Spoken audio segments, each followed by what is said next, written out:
Okay, welcome into Tuesday again, everyone.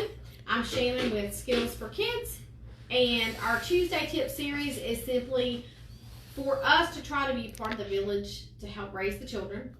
As we all know, parents have to be able to support one another and get ideas from one another, and we want to help be a part of that, especially here in Alamance County and Graham and Burlington.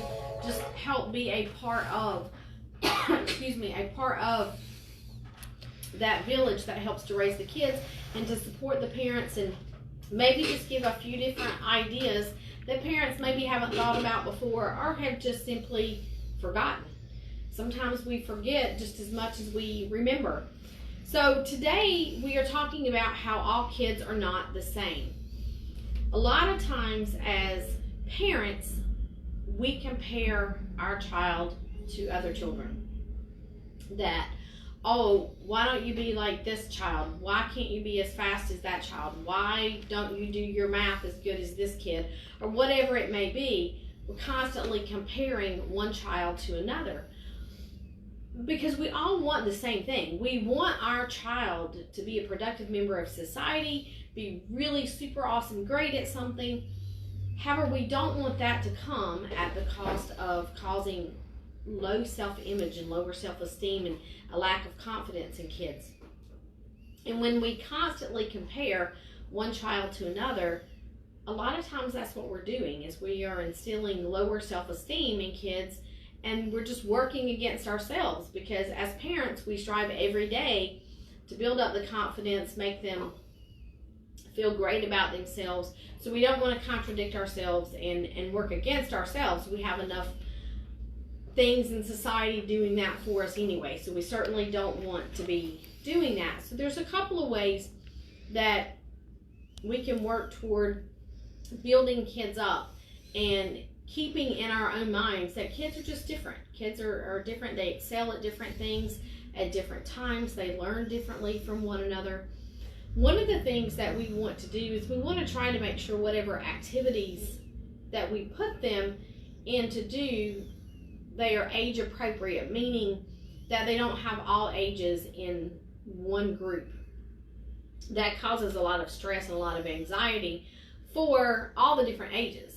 Either your child is younger than the rest and they're struggling to keep up and they're getting frustrated because they can't learn, or they're not being challenged quite enough because they're the older in the group. Everything is too easy and they're getting bored with it. So you want to make sure that it's some age appropriate activities so that the coach, the teacher, instructor, whoever can also help with the developmental needs of the age group. Because if we understand the age group that we're coming from, we really understand how to push that age group without comparing everyone to everyone else. And that can also be for team sports just as well as individual sports. So you have martial arts, dance, some things that are individual sports.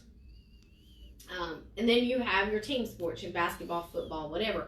So regardless of what it is, we want to make sure that they are grouped with kids in an appropriate age group, but that they don't constantly compare one to another.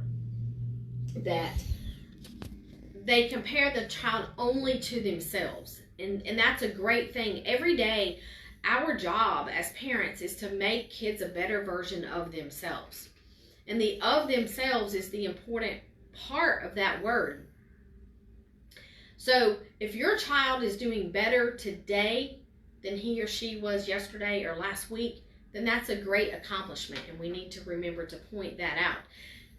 Maybe they are or are not doing it quite as well as the person next to them, but are they doing it better than they were themselves from before? So we want to make sure that we are constantly pointing that out, because sometimes, even though we put them in the age appropriate, we know we have coaches that are good with child development, still sometimes there may be a child that's a little faster, that has more coordination, that has a little more something, and it's just our first instinct is to sort of compare. So we don't want to do that. We want to stay away from that.